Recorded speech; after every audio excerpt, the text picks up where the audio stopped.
Jerry, come on!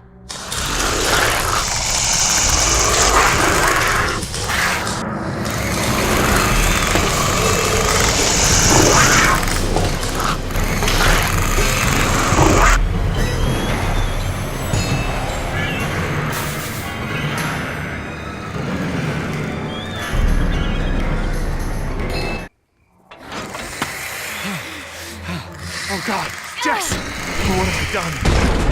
I just left her down there. I have to go find her. What? Back down there? With those monsters? No, Jerry. She needs you safe. Jess is a strong and resourceful girl. She's doing like we are doing. Surviving. You can't know that. I won't leave her to those animals. Jerry, look at me. If we go back down there, we won't make it to the bottom of that ladder. The others escaped down the tunnel we were gonna follow. We know where they're going. The marine exhibit. That's where Laura would take her. And Yoder is with them. Oh God. If we're going to join them again, that is where we have to go. The quickest way we can. You're right. We should be able to make better time over land. Can you get us there?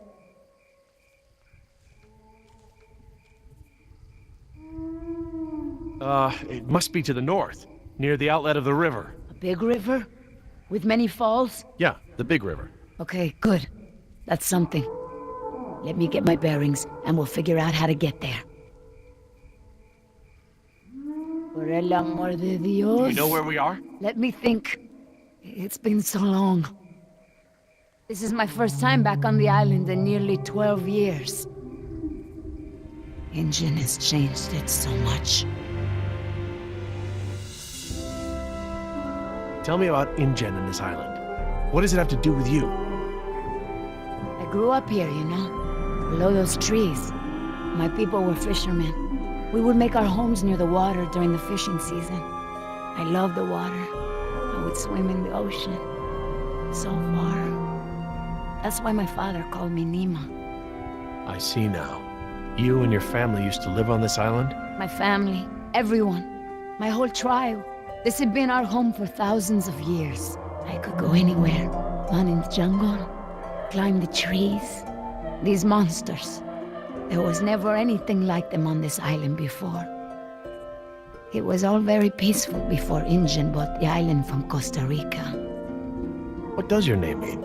It means little fish. You know, like the ones that have so many colors.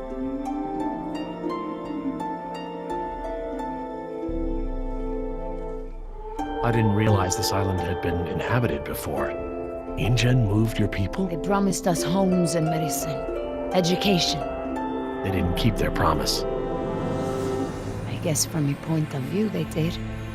But the homes were slums and the medicine was extra or half-used or contaminated. We had schools but no teeth. The island is so different now. I know the island. It's part of me. But when InGen came to the island, important men from Costa Rica came and asked my father to go back with them. They wanted my father to make a good impression so that Costa Rica could ask InGen for a good deal of money for our island. When he was in Costa Rica, he was asked to cut his hair and wear a suit so that he wouldn't seem simple to the InGen people. Spared no expense. Hammond, the man who made all this. He runs InGen. It's something he always says. He'll spend whatever it takes to make the park a success. So, he spent it all on the dinosaurs, not on my people. I felt as I feel now. My father was different. I knew him, but some part of him had been lost. I'm sure it was a very difficult time for your father. I know he wanted what was best for our people. He was too trusting. They took advantage of him.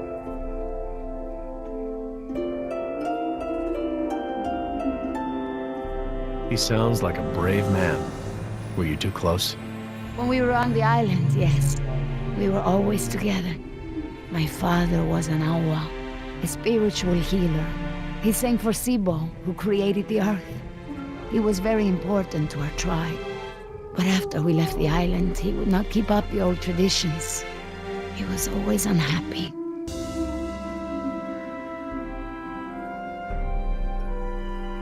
What is Sibo? That mountain there, it is like a house, my father said. My people believe that the animals of the world built it. Before InGen, and my father and I would go to the ocean to fish. When I would swim in the ocean, my father would say, Nima! Little fish! Little fish, do not swim so far. I cannot catch you so far out. When Injun came to move us to Costa Rica, I became very angry with my father. Whatever he would tell me to do, I would refuse. But he would never be angry with me. He would say that I am a fish who would never eat the fisher's bait. He was right. To me, everything had a string attached. You remind me of Jess. I mean, that's how it used to be with us before the divorce. I'd take her to the museums or to the zoo. She'd always climb up onto things, such a climber. She can't not climb over things, into things. Climbed into a tiger pen once. With a live tiger. But not anymore. No, things haven't been the same since the divorce. He would always remind me of my stubbornness. I believe that's how I must always be. No ties, no temptation. But then I had Atlanta, my Mariquita. She is almost of an age where she will outgrow my protection. Young girls on the streets in my neighborhood, they get snatched up by local cartels, run drugs, or worse, some just disappear. Now there is no choice. Everything I do for her. Now I am the fisher, and at the same time, I have come to a way in my life where I must always chase the bait. You named your daughter Atlanta? Yes, it's a beautiful name. I named her after the city. That's where I will take her after this job. That's a good, strong name. And a good city. I want for Atlanta to be free. I want for her to have opportunities that I didn't have. I just hope I can be there for her the way my father was there for me. She can be stubborn like her mother used to be and refuse the fisher's bait.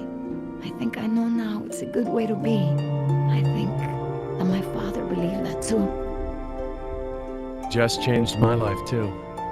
She was my second wife, second daughter.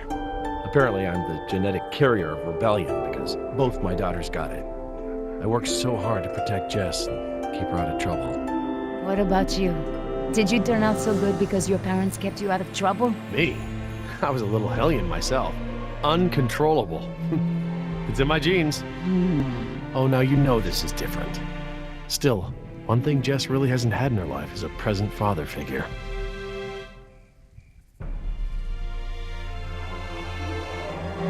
Well, you've turned into quite the capable woman. Your father must be very proud of you. Thank you, Jerry. I should have realized that sooner, though. I'm sure he knew.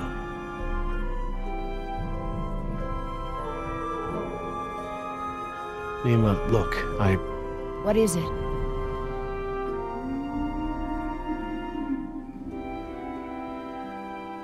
I'm sorry about what InGen has done to your island. This isn't the way things should have been done. I don't blame you, Jerry. You're a good person. I see that. But I take my pay from InGen. I owe you something. All right, Jerry. Enough talk. You know where we are? I have a good idea. It's a difficult hike. Do you feel rested? Hungry. A little thirsty, but I just want to get to Jess. Good. Shh.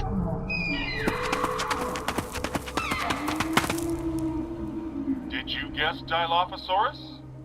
Hello? That was actually the call of a whooping swan. Dinosaurs shared many features with modern-day birds. For instance, we now know that many theropod dinosaurs from the Jurassic period's vocal organs are just like modern birds.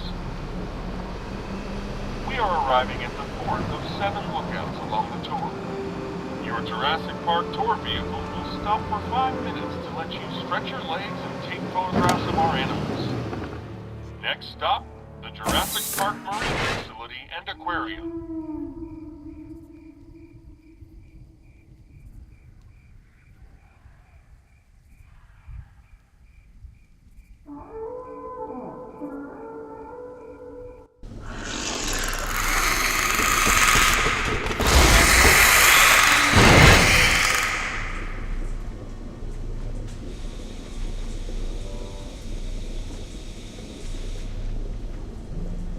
Would you look at this?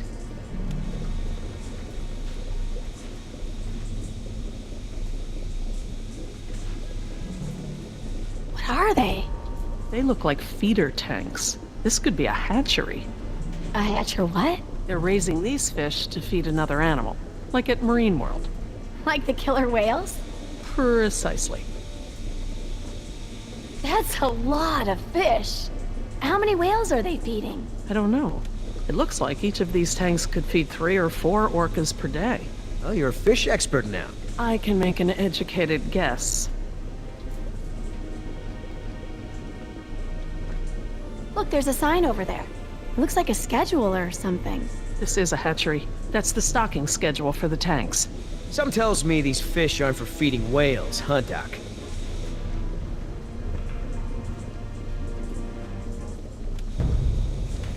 Hold up.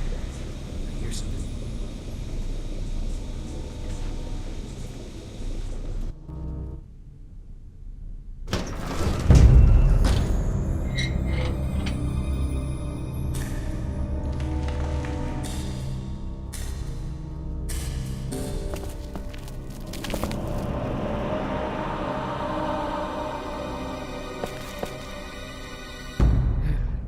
All clear.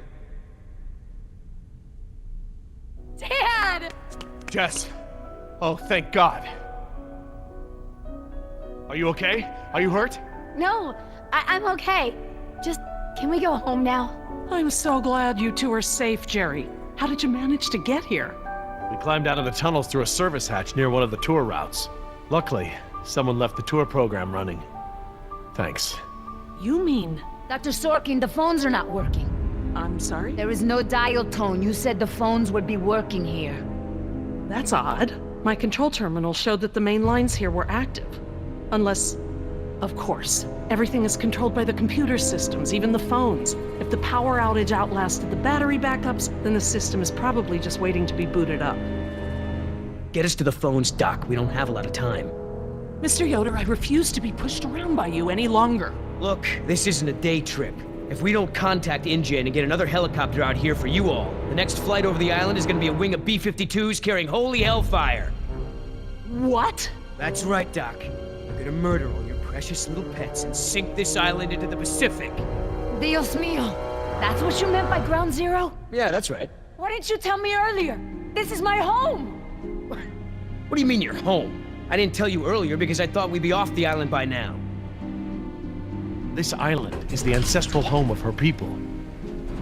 Wait, what is Dr. Sorkin doing? Laura? Wait, what are you... Where is she going? I don't know. This rotunda, it's where the control room is. She's going to the phones without us. Damn it! Get that elevator back up here!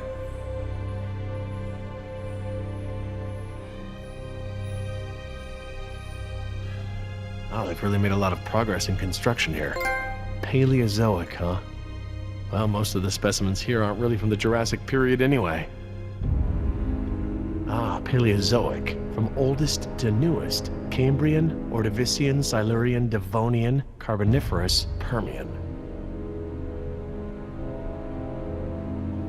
Interesting concept. Living fossils.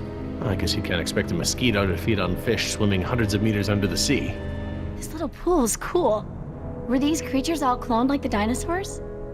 No, these aren't actually extinct animals, Jess. They live in the oceans today. They're called living fossils because they haven't evolved much from the ancient fossil forms discovered by paleontologists. Oh, is that a horseshoe crab? Could be. To be honest, I don't really know all that much about sea fauna. Fauna.